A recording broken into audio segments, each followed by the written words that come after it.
yung the one na yan, ano yan eh, iniisip ng ibang tao, yan na yung panghabang buhay na soulmate mo. Yan ang always na concept mo. So parang ano yan eh, pagluluto, hindi mo masyadong malalaman kung maalat yung luto mo hanggat hindi mo titikman. But there's also happiness in being alone. And yun yung very parang underrated kind of happiness, which is also very good for our soul, no? But kailangan hindi tayo naiinip when it comes to love. But syempre, kailangan ng patience dyan, no? I guess para sa mga mahirap makamove on, this is the perfect topic for you. So Batala, ano ang mga practical tips na gusto mong marinig? Meron akong 6 steps para makamove on kayo.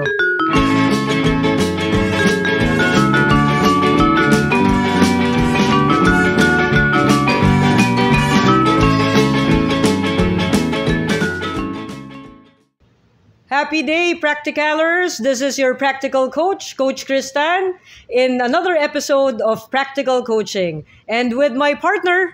Siyempre, ang nag-iisa, istariray ng kaartehan, si Tala. Magandang gabi at magandang araw sa lahat ng nakikinig at nanonood sa amin ngayon. Hello, Tala. Kumusta ka? Nagniningning pa rin ba ang iyong bituin? Walang sawang magniningning, Coach. So talagang palagi ka pa rin kumukutitap. Kukutitap at kukutitap na parang alitap-tap. Si Tala istariray. Parang ano ka pa, nagiging ano ka pa. Makata ka pa niyan ngayon Oo, kasi malapit na atang mag-June. Anong connect? Okay, oo, walang connect. So anyways, mga ka-practicalers, this is the initial episode of Practical Coaching, and I hope that you can join me and Tala in every episode that we will upload, wherein we will give you practical tips about your family, your personal life, your finances, your career, self-help, and even spirituality. So ikaw ba, Tala? Ano ang mga practical tips na gusto mong marinig? Siyempre, Coach, unang-una sa finances. Kasi yun ang pinakamahalaga for me sa ngayon. So, hindi ko lang alam sa mga kasama natin ngayon kung ano yung sa kanila. But for me, it's finances. Kaya I encourage the practicalers na sana po mag-comment kayo kung ano ang mga content, anong mga tips ang gusto nyong marinig, anything about life. So, we would be looking forward kung ano ang mga gusto nyong marinig na mga practical tips. So, please comment. So anyways, for this episode, I think ang isang very popular sa Pinoy, whether January or end of the year, is the topic of love. Do you agree with me, Tan? Super duper agree, Coach. Ikaw ba ay in love ngayon?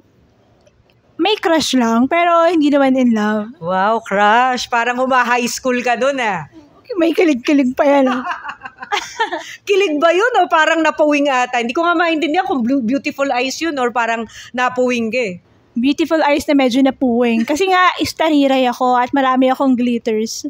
And Tala, siguro this is also a good opportunity to invite them to your YouTube channel. Thank you so much, Coach. So everyone, I hope hindi lang kayo dito mag-follow. I hope you also follow Arte Eskwela. Ako po si Tala. Ako ang talent ninyo or ang artist ninyo for that channel. So I hope makasama ko rin kayo doon. Alright. So let's keep the ball rolling at i-introduce na natin ang practicalers at ang mga ka-arts, no, sa ating topic for today, which is Iniwan Ako ni The One. Oh, napakahirap pala ng topic natin ngayon. Masyadong masalimuot at masakit, mga ka-arte. Ikaw ba, nasaktan ka na? Oo naman, Coach. So, naka-recover ka ba kaagad? Naka-move on ka nung na-broken-hearted ka?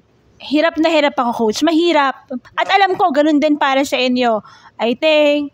So, I guess, para sa mga mahirap makamove on, this is the perfect topic for you. Because in this episode, kayo po ay tutulungan namin na makamove on kung kayo'y naiwan ng iyon yung The One.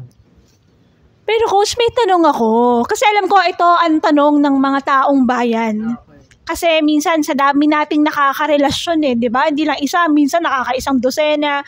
Paano natin malalaman na yung karelasyon natin, siya na si The One? Kasi ang topic natin, iniwan tayo ni The One. So, paano? Okay, alam mo yung The One na yan, ano yan eh, iniisip ng ibang tao, yan na yung panghabang buhay na soulmate mo. Yan ang always na concept ng the one or yung the perfect partner, no? But in reality, pwede kang magkaroon ng the one, pero let's say 4 years lang ang relationship nyo. Because in my practical definition ng the one, hindi kailangan lifetime partner mo to. Kasi you can have the perfect partner when you are experiencing puppy love. You can have a perfect partner while you are experiencing your young professional life. And you can have your perfect partner during your family life. So lahat yun po pwedeng sila yung the one. Just remember, the one is the perfect partner that you will have for that particular situation and phase in your life. Oh my gosh. So, medyo complex pala itong pag nasa relasyon ng ka-coach, no? Yes. Kasi hindi porket siya yung kasama mo, siya na yon. So, ibig sabihin, talaga mga ka-arte at mga ka-practicalers, i-cherish nyo talaga kung sino yung kasama nyo ngayon. Kasi sila yung kailangan and para sa inyo for that season. Exactly, natumbok mo. Ikaw talaga, hindi ka lang maarte, may natatago kang talino. Yun! Alam nyo na ha, matalino din ako, hindi lang puro kaartehan. Okay, so ngayon coach, may question ako sa iyo coach. Alright. Kasi nga dahil ang topic natin, iniwan tayo ni Dewan.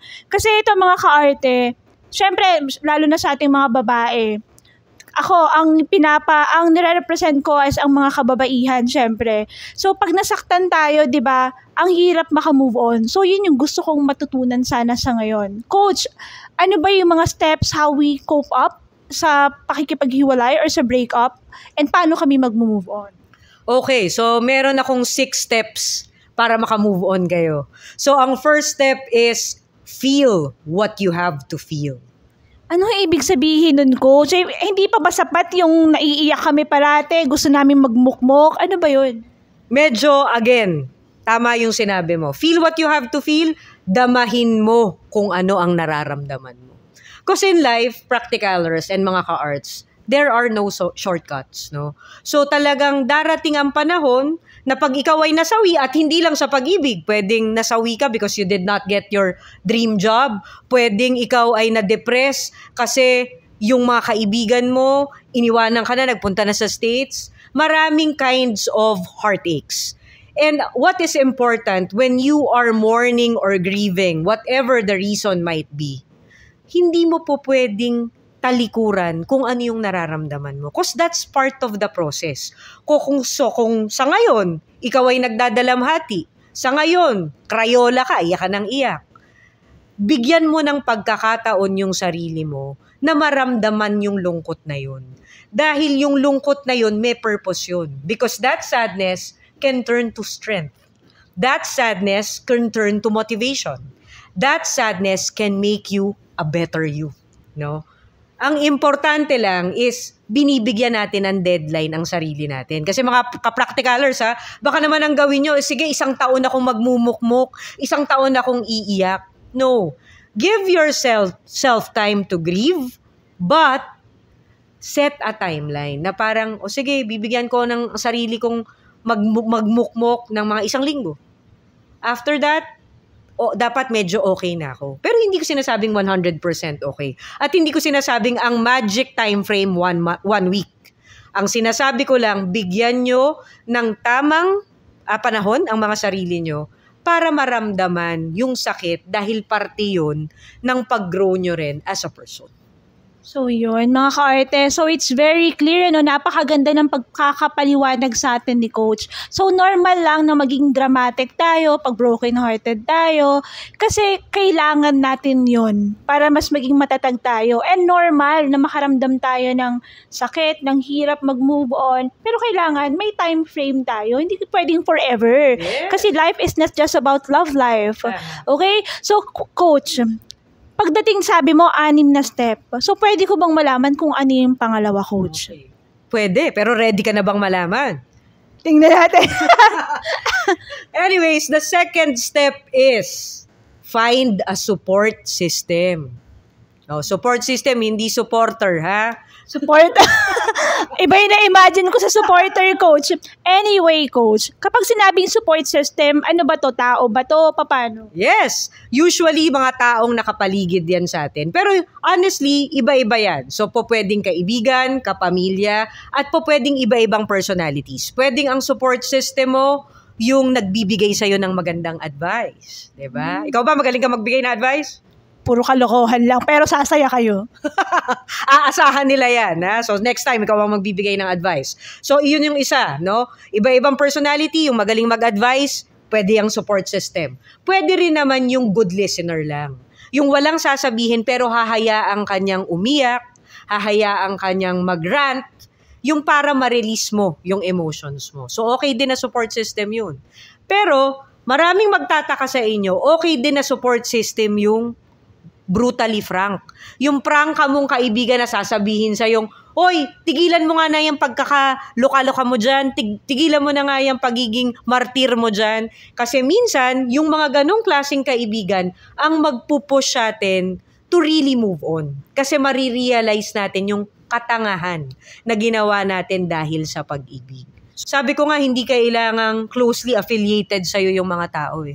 You can find motivational content in social media, 'di ba? Or by reading books. Yan din ang pwede mong maging support system, motivational books that can help you move on.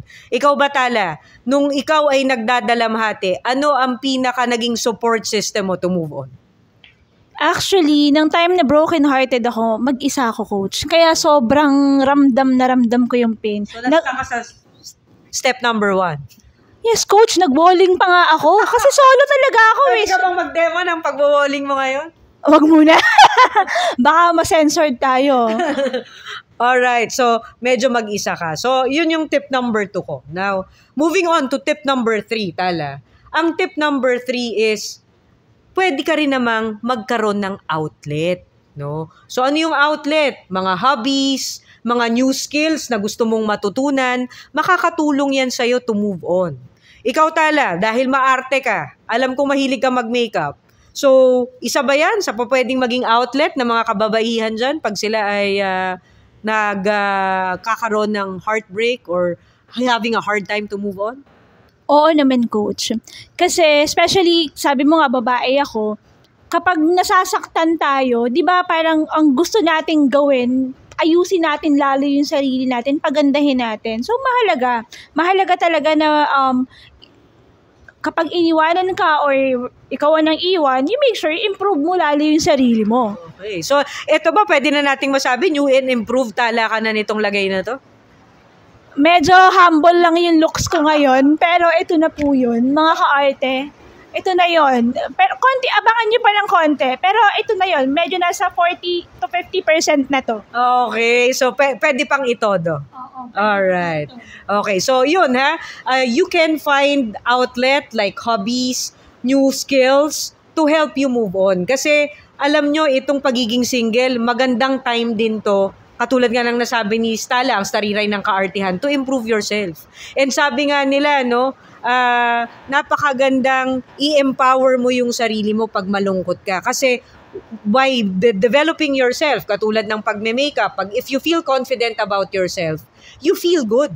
And without you knowing, nakakatulong yun sa pag-move forward mo, pag-move on mo. So let's go to tip number 4. So tip number 4, enjoy your time being alone. Paano yun, coach? Hindi ba nakaka-depress lalo yun? Hindi. Kasanay lang kasi tayo na ang definition of happiness natin with friends, with family, with partner, but there's also happiness in being alone. And yun yung very parang underrated kind of happiness, which is also very good for our soul, no? So, wag nating isipin na ang pagiging single is a curse. Also treat it as a blessing. Kasi the more that you have time for yourself, mas mapagbubuti mo sarili mo, mas maiisip mo kung ano yung mga dapat mong gawin in the future to make your life better, and maiisip mo rin what you can do for the people that you love that can also bring joy in your life. Remember, hindi lang si partner, si girlfriend, si husband, si boyfriend ang magpapasaya sa'yo. you can also find happiness with your other loved ones like friends and family. So, that time of being alone will help you reprioritize, redirect your life dun sa mga bagay na napabayaan mo nung may partner ka pa. Oo, kasi nga 'di ba, pag nasa relationship tayo, coach, I don't know kung applicable to sa lahat, may time na mas napaprioritize natin yung kapartner natin. Coach, paano naman natin malalaman na, paano mo malalaman na naka-move on na ako? Okay. So parang yan pagluluto. Hindi mo masyadong malalaman kung maalat yung luto mo hanggat hindi mo titikman. So, Yun. Ikaw ba, natikman mo na ang dapat mong matikman, Tala? Parang, anyways, yun yung tinatawag nating tip number 5, test the waters. No? So, sa lahat ng bagay sa buhay, hindi mo naman malalaman kung ready ka na hanggat hindi mo itry. So, dahil na-try mo ng ramdamin yung pain, sige nga, mag-review nga tayo. Ano yung tip number 1? syempre mayabang ako. Ang tip number 1, i-feel mo yung na-feeling mo. Ano ang i-feel? Feel what you feel. Tinagalog ko lang. Tumingin pa sa kode ko, practicalers eh. Nilaglag ako ni Coach. Anyways, tama. Ano yung tip number 2? Okay. Find support system. Okay, hindi supporter Support system. Number 3, ano? Find an outlet. Wow. A scholar. Matalino, brainy. Brainy talker. Okay, tip number 4. Number 4 is test the waters. Mali. Number 5 yun. Oh my Ikaw God! naman nagmamadali ka eh. Okay. Joke lang yun. Enjoy being alone. Pag nagawa mo ng lahat yun, I think it's time to test the waters. Tignan mo kung ready ka na. No? Kasi dun mo lang talaga malalaman kung naka-move on ka na. And hindi naman ibig sabihin nito na nagtetest ka ng waters, magbo-boyfriend ka na kagad, magga-girlfriend ka na. Pwede namang dating muna. Or Tinder. Tignan mo kung someone will interest you. Or simply, tignan mo lang kung mag-e-enjoy ka in the company of others. It doesn't have to be a serious relationship ka agad. Paano naman, Coach? Example, 1 year ka lang walang boyfriend or girlfriend, tapos parang nafe-feel mo, ang tagal na, meron pa ba talagang darating? Ano yung maipapayo mo sa amin na nasa ganung stage ng buhay namin? Mukhang nandun ka sa stage talagang yun, Kasi emote ka nung tinatanong mo, no? Kaabangers din kasi ako, Coach. Okay. So the answer is, yes, there's still hope. No? As long as we're alive, Tala, there's still hope. And this doesn't only apply in love life, but in everything about life. Whether it's your dream house, it's your dream job, your dream university, palaging may pag-asa as long as buhay tayo. But kailangan, hindi tayo naiinip when it comes to love. But syempre, kailangan ng patience dyan. No? Because everything will happen in God's perfect time or the universe perfect time. So, ibibigay yan sa atin if it's the right time. But, siguro nga, it's such a cliche kasi when we talk about breakups, when we talk about love life, it's always finding the right partner. But ang challenge ko sa inyo, mga taga-practicalers, hanap kayo ng Miss Right or Mr. Right. Ang tanong ko, are you already the right person for Mr. or Miss Right? Kasi probably the reason why you're going through a heartbreak right now is this is the way of the universe to tell you, oy, hindi mo pa na-perfect yung characteristics of being a good partner. Siguro, ibibigay ko muna sa'yo itong pagiging single mo para mapag-igihan mo pa yung pagkatao mo, para pag binigay ko sa'yo yung perfect partner mo, handa ka na at mare-reciprocate mo or maibabalik mo yung pagiging perfect ng partner mo para maging perfect ka rin para sa kanya. Alam mo, Coach, sobra akong na-move ng mga sinabi mo. Mantakin niyo yun, antay tayo ng anti-girls. Tayo na ba ang tamang tao para sa hinahantay natin? Siyempre tayo, ayaw naman natin na kung sino-sino na lang. Hindi naman tayo nagiging mapili. Pero siyempre, bago natin hintayin yung tamang tao, tama si Coach dapat tayo na rin yung tamang tao. Correct. So, yan ang challenge namin sa inyo, mga practicalers and co-arts, no? So, while you are trying to mend your broken heart, while you are in the process of moving on, make sure that you become the best version of yourselves so you would attract the right people in your life, not only partners, but also friends and the right career for you. And by the time that you have already become a best version of yourself, Mr. Right and Miss Right will just be around the corner waiting for you. Mukha bang may naghihintay na sa'yo sa labas, Tala? Parang papunta pa lang. Palagay ko may naghihintay na sa'yo yung angkas na right mo. Oo, sasakay na pala ako. So anyways, mga ka-practicalers and ka-arts, I would like to thank you guys for joining us in this first episode of Practical Coaching. And of course, I want to thank my partner, Tala, ang stariray ng kaartihan. Walang anuman, Coach. Malaking karangalan sa akin ang maging parte ng episode na ito. At sana mga kaarte, nakinig kayong mabuti kung ano yung mga sinabi ni Coach sa atin today. At kung gusto pa ninyong matuto ng mga praktikal na bagay sa buhay ninyo, mag-subscribe na kayo. Yes, thank you for doing the segue to promote our social media. So, Practical Coaching is in YouTube, Practical Coaching by Kristan. And it's also in other social media like Twitter, which is now called X. It's also in Instagram, FB, and TikTok.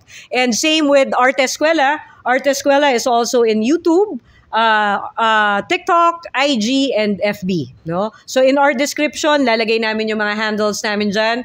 And soon, we will also work out that this will also be aired in podcast platforms. Kayo nang bahala, i-share ninyo, i-subscribe ninyo, i-post ninyo. Kayo nang bahala sa inyo na tong content na to. So hanggang sa muli mga practicalers, thank you for joining us. Join us in our next episode. And as I would always say, dream big, work passionately, pray hard.